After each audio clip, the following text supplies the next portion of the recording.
આપણે જોયું છે કે ડિફેન્સ સેક્ટરમાં પાછલા 3 વર્ષોમાં આપણને ઘણા બધા મલ્ટીબેગર્સ જોવા મળ્યા છે અને અગર શેર પ્રાઇસની વાત કરીએ તો સપ્ટેમ્બર 2022થી લઈને જુલાઈ 2024 સુધીમાં શેરની કિંમતોમાં 3x થી લઈને 10x સુધીનો વધારો થતો જોવા મળ્યો છે. પણ જુલાઈ 2024 પછી આ ઇન્ડેક્સમાં 21% જેટલું કરેક્શન થતું જોવા મળ્યું છે અને આજે એન્ટિકની એક બ્રોકરેજ નોટ આવી છે અને તેમનું કહેવું છે કે ડિફેન્સની સ્ટોરી હજુ ખતમ નથી થઈ. ઇનફેક્ટ આવનારા સમયમાં હજુ વધારે સારો આઉટલુક આવતો જોવા મળી શકે છે અને તેમના વેલ્યુએશન્સ અને અર્નિંગ ટ્રેજેક્ટરી તેઓને રિઝનેબલ લાગી રહ્યા છે અને હાલમાં જે કરેક્શન જોવા મળી રહ્યું છે ડિફેન્સ સ્ટોક્સમાં તેના લીધે ઇન્વેસ્ટર્સ માટે એક સારી તક ઊભી થતી જોવા મળી રહી છે અને તેઓ ડિફેન્સ સેક્ટર પર ખાસા બુલિશ છે અને તેમના ટોપ પિક્સમાં PSU કંપનીઝ જેવી કે HAL, BEL, ભારત ડાયનેમિક્સ અને મઝગાંવ ડોક અને PTC ઇન્ડસ્ટ્રીઝ છે.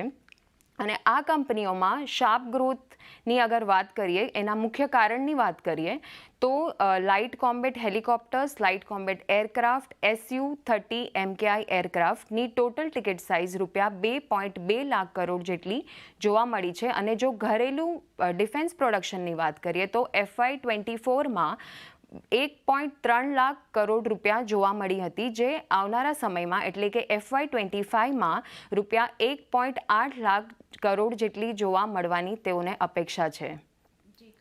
આ એક પોઝિટિવ રિપોર્ટ ડિફેન્સ સેક્ટર પર આવતો દેખાયો છે. આભાર શ્રદ્ધા આપનો સમગ્ર માહિતી આપવા માટે. તો જે રીતે આપણે જોયું છે એક સારો રિપોર્ટ ખાસ કરીને એન્ટિકનો ડિફેન્સ સેક્ટર માટે આવતો દેખાયો છે ને ખાસ કરીને આવનાર ક્વાર્ટરમાં ખાસ કરીને વેલ્યુએશન અને અર્નિંગ્સ જે છે તે આપણને સુધરતા જોવા મળી શકે છે. ડિફેન્સ સ્પેસમાં એક ધ્યાન રાખવાનું રહેશે. એક વ્યૂ ખાસ કરીને વિરાટ આપનો લઈ લઈએ.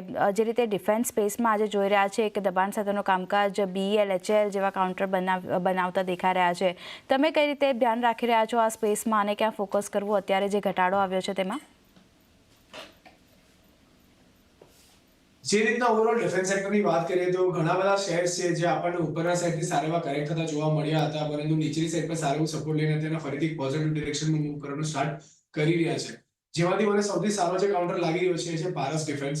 પારસ ડિફેન્સ એના 200 ડેઝની એક્સપોનેન્શિયલ મૂવિંગ એવરેજની આસપાસ ઘણા સમય એને મૂવ કર્યું હતું ને ત્યાંથી આપણને ફરીથી ઈચ લેવલની આસપાસથી મૂવ કરતો પોઝિટિવ સાઈડ પર મૂવ થતો જોવા મળી રહ્યો છે.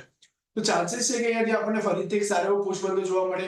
જે રિસેન્ટલી હાઈ બન્યા હતા સમય નિયર 1170 ની આસપાસના લેવલ જે આપણને ફરીથી બનતા જોવા મળી શકે છે, જ્યાં નીચેની સાઈડ પર એક સ્ટ્રોંગ સપોર્ટ આપણને બનતો જોવા મળ્યો છે સમય નિયર 985 ની આસપાસનો. તો એક પુશ શોર્ટ ટર્મ માટે અહીંયાથી આપણને બનતો જોવા મળે, જે ઉપરની સાઈડ પર 1170 સુધી લીડ કરી શકે છે. અને અગર જો આ લેવલ પર સરપાસ થાય છે તો ઉપરના સાઈડ પર તમે ₹1300 સુધીના લેવલ્સ પારસ ડિફેન્સમાં બનતા જોવા મળી શકે છે. સેકન્ડ સાઈડ પર આપણે વાત કરીએ HAL ની, તો HAL પણ અત્યારે ક્યાંક એના 200 ડેઝની એક્સપોનેન્શિયલ મૂવિંગ એવરેજ સારી એવું રિસ્પેક્ટ આપતો આપણને જોવા મળી રહ્યો છે. છેલ્લા ઘણા સમયથી આપણે જોઈ રહ્યા છીએ કે 4200 નો જે લેવલ છે એને સસ્ટેન કરવામાં અત્યારે સક્ષમ રહ્યો છે HAL. તો અહીંયા પણ એક આપણે એક્સપેક્ટ કરી શકીએ કે સારું એવું પુશ આપણને ઉપરની સાઈડ પર બનતું જોવા મળે છે. 4700 સુધીના લેવલ્સ આપણને નિયર ફ્યુચરમાં બધા જોવા મળે અને નીચેની સાઈડ પર 4000 એક સ્ટ્રોંગ સપોર્ટની જેમ કામ કરતો જોવા મળી શકે છે. તો ડિફેન્સ સેક્ટરમાંથી આ બે કંપનીઝ છે પારસ ડિફેન્સ અને HAL, જે મને આ લેવલ પર ઘણી એટ્રેક્ટિવ લાગી રહી છે. તો ડિફેન્સ સ્પેસમાંથી બે કાઉન્ટર, HALનો કાઉન્ટર એક ફોકસમાં રાખીને કામકાજ કરી શકો છો અને પારસ ડિફેન્સ અહીંયા પણ તમે ધ્યાન રાખીને કામકાજ કરી શકો છો. પોઝિટિવિટી આ બંને સ્ટોક આપણને આગળ દેખાડી શકે છે, ધ્યાન રાખવાનું રહેશે.